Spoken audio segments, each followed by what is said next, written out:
তাহলে পুনরাবৃত্তি ফাংশন কেন নাম দিলাম আর এটা কিভাবে করা যায়, 14 নম্বর ম্যাথ দিয়ে আমরা শুরু করব। 14 নম্বর ম্যাথে e to the power x cos X আছে। প্রথমে আমাকে ইউ এবং ভি আইডেন্টিফাই করতে হবে। তাহলে আমি দেখতে পাচ্ছি e to the power x আছে, তার মানে হচ্ছে এই যে এক্সপোনেনশিয়াল ফাংশন আছে, আর একটা কজ এক্স থাকাতে সে ত্রিকোণমিতিক ফাংশন। তাহলে আগে আছে কে টি, সেক্ষেত্রে আমার ইউ হবে কি এই টি, মানে ত্রিকোণমিতিক ফাংশন, মানে হচ্ছে কজ এক্স হচ্ছে আমার ইউ। তাহলে কজ এক্স কে ইউ ধরবো আর e to the power x K V ধরবো। আর ধরলে আমরা ইউভি এর সূত্র যেটা জানি, সেই সূত্র অ্যাপ্লাই করলে এরকম আসবে। কজ এক্স ইউ বাইরে আছে, ই এর ইন্টিগ্রেশন, কস কে ডিফারেন্সিয়েশন করে ই কে ইন্টিগ্রেশন করে যা হবে তার আবার ইন্টিগ্রেশন। ভালো কথা, তাহলে এইখানে e to the power x কে ইন্টিগ্রেশন করলে e টু দি পাওয়ার এক্সই আসে। এই অংশের কাজ তখন শেষ হয়ে যাবে, যে তার integration e to the power x আসলো, কজ এক্স এর জায়গায় কজ এক্স থেকে গেল।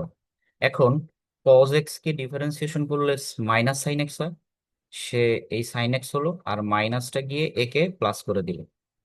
আর এই e to the power x এর ইন্টিগ্রেশন হচ্ছে এই e টু দি পাওয়ার এক্সই আসলো। এখন আমাদের এই ইন্টিগ্রেশনের কাজটা বাকি, যেটা আমি এখানে দিলাম। এখন আমি করতে এসে দেখলাম আবার দেখতে অনেকটা আগের মতোই হলো, যে আবার ইউভি আসছে, e to the power x sine x. তো সেক্ষেত্রে আমার এটাকে ধরতে হবে ইউ, আর e to the power x কে ধরতে হবে ভি। রিজন হলো এক্সপোনেনশিয়াল ফাংশন যেহেতু পরে আছে, ই পরে, তাই ওইটা হচ্ছে আমার ভি। আবার এইটুকুর জন্য আমি এখন ইউভি এর সূত্রটা অ্যাপ্লাই করব। এইটুকে যদি অ্যাপ্লাই করা হয় তাহলে আবার ইউ বাইরে থাকবে, e to the power x minus যেভাবে আসে সূত্রটা এতক্ষণ ধরে যেভাবে করছিলাম। তো এখন এই অংশের ইন্টিগ্রেশন করতে গিয়ে e to the power x এর ইন্টিগ্রেশন কিন্তু e to the power x নিজেই, তাহলে লিখলাম e to the power x আর সাইন এক্স হয়ে গেল।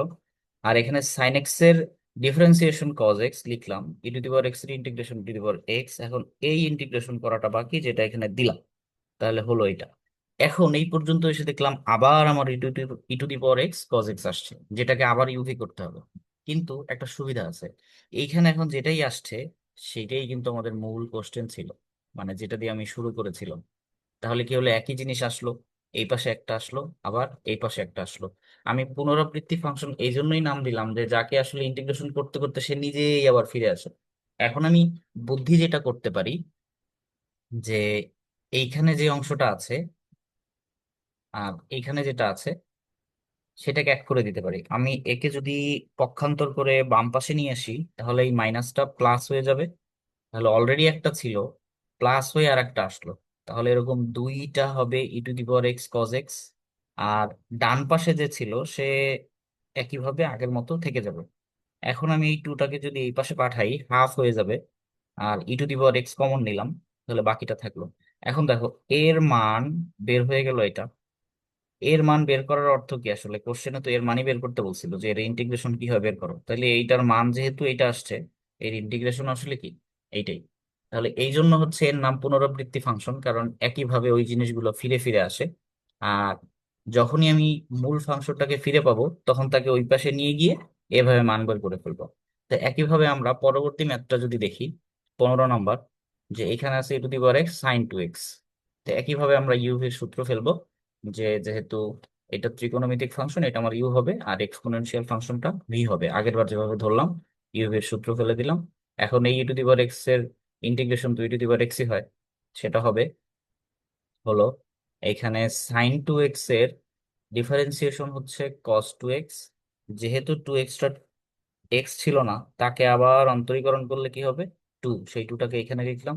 আর এই e to the power x এর integration e to the power x নিজে, সেটাকে এখানে লিখলাম। তাহলে তাহলে এইটা হচ্ছে এখন আমার ইউভি আসে। টুটাকে যদি আমি ইন্টিগ্রেশনের বাইরে রাখি, তাহলে বাকি অংশটা আমার ইউভি আসে।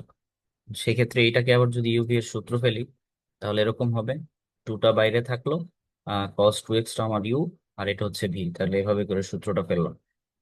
সূত্র ফেলে দেওয়ার পর এখন যেগুলো যেগুলো সহজ আছে ইন্টিগ্রেশন করে ফেলে, যেমন e to the power x এর ইন্টিগ্রেশন e টু দি পাওয়ার নিজে। আর এর আগে হচ্ছে এখন আমি টু দিয়ে গুণও করতে পারি, তাহলে এই টুটা দিয়ে এখানে গুণ করলাম, এই টুটা এখানে গুণ হয়ে গেল। তাহলে মাইনাস মাইনাসে প্লাস হয়ে গেল। এবার হচ্ছে ইন্টিগ্রেশন করি।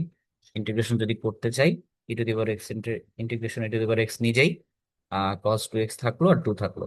এরপর এইখানে যখন আসবো, কস এক্স এর ইন্টিগ্রেশন কি, মাইনাস সাইন এক্স। তাহলে এই মাইনাস সাইন এক্স হলো, এখানে মাইনাস আসলো। আর যেহেতু এটা এক্স না, একে যদি আবার অন্তরীকরণ করি তাহলে টু আসবে না? সেই টু আর এই বাইরের টু মিলে হয়ে গেল কত, 4। আর e to the power x কে ইন্টিগ্রেশন করলে ই টু দি পাওয়ার এক্সই আসে। তাহলে এই হলো অবস্থা। এখন সর্বশেষ টার্মটা যা আসছে, এটা কিন্তু দেখতে যে e to the power x sine two x কিন্তু ঠিক কোশ্চেনটা যা ছিল তাই আসছে। আর এখানে আগে একটা কনস্ট্যান্ট 4 আসছে।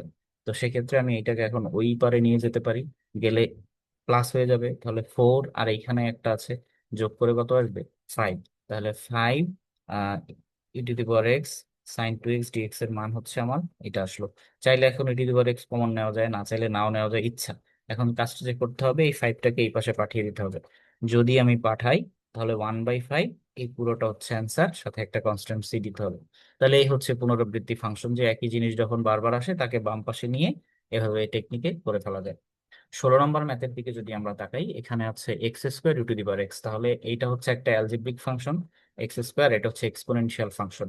তাহলে এক্সপোনেনশিয়াল ফাংশন অলওয়েজ আমার ভি হয়, এটা ভি হিসেবে থাকবে, আর বাকিটা থাকবে কি, ইউ। তাহলে ইউ ভি এর সূত্র ফেলে দিই আমি, ইউ ভি এর সূত্র এরকম আসলো। এখন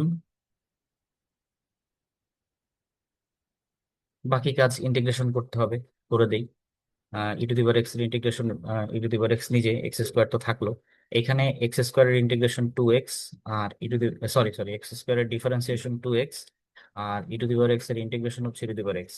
এখন এই জিনিসটা আবার কি ইউভি এর সূত্র পড়ছে না? তাহলে এইটাকে যদি আবার ইউভি এর সূত্র ফেলতে চাই, টু বাইরে থাকলো, এক্স একদম যেভাবে ই টু দি পাওয়ার এক্স এর সূত্র ফেলা হয় সেভাবে। এখন আমার এই টু দিয়ে গুণ হবে আর ইন্টিগ্রেশন হবে, e to the power x এর integration e to the power x, সাথে টু গুণ আকারে আছে থাকলো। আর পরের টার্মে যদি যাই, এই মাইনাস আর এই মাইনাস মিলে প্লাস হবে, +2 হলো। আর এখানে এক্স কে ডিফারেন্সিয়েশন করলে 1 হয়, সেটা লিখতে হবে না। E to the power x কে ইন্টিগ্রেশন করলে e to the power x হয়, সেটাও আর লিখতে হচ্ছে না। তাহলে এখন আমাদের এই দুইটা তো চলে আসছে, এই E to the power x এর ইন্টিগ্রেশন করা বাকি। এর ইন্টিগ্রেশন তো simple, E to the power X plus C হয়। এখন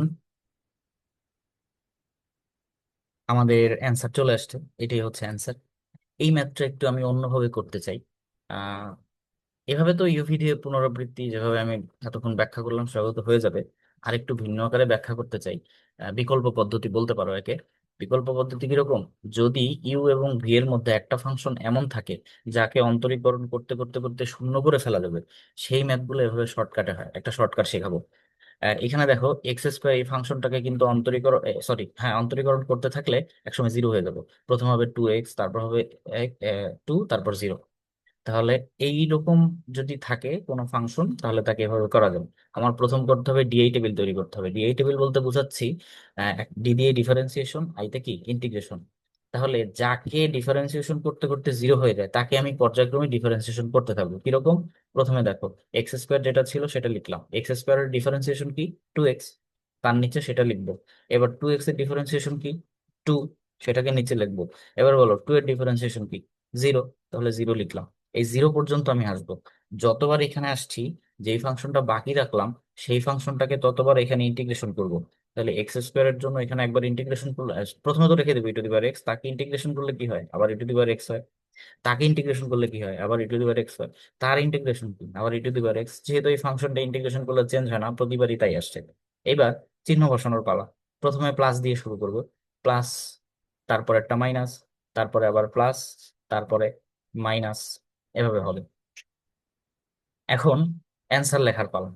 আমরা এর ইন্টিগ্রেশন করছি। এবার আমরা যেটা করব, এইভাবে যাব, প্লাস সাইন নিয়ে প্রথমটা আর এখানকার দ্বিতীয়টা।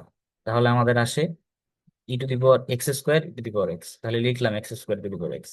এরপর আসে পরের টার্মে মাইনাস থাকে একটা, -2x E to the power x, এখানেও লিখে দিব -2x E to the power x.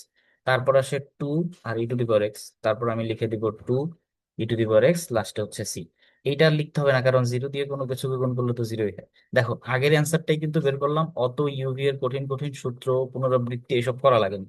তো এটা তখনই করবা যখন হচ্ছে এখানে একটা ফাংশনকে ডিফারেন্সিয়েশন করতে করতে জিরো করা যাবে তখন। আচ্ছা, লাস্ট টাইপের কিছু ম্যাথ করব, যেটা খুব সহজ।